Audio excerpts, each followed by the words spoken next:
Hello everybody, welcome back. Today as well we have got you another video. In this video I'll show you how you can turn off subtitles on Paramount Plus.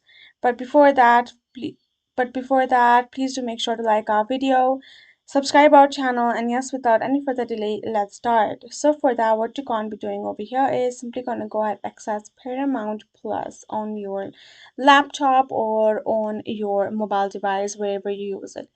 Once you access the accessibility and the features it provides, is one of those is closed caption and subtitles, right? So when you're watching your video, you can see there will be a closed caption. You can simply go ahead, you can find this little bubble icon in the video player where you can see whether you can turn on the closed caption, including turning off as well.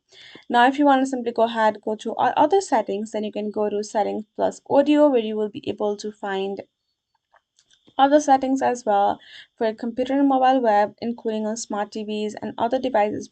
Will also have the settings and audio section if you want to make some changes over there. But if you simply want to turn on and off, then you have to simply tap on bubble icon on the video player when it appears and simply turn it off. And if you want to turn it on, simply tap on turn it on. There will be turn on turn off icon right over there, and that's all it takes. So I hope this video helped. Thank you so much for watching. I will see you guys in our next video.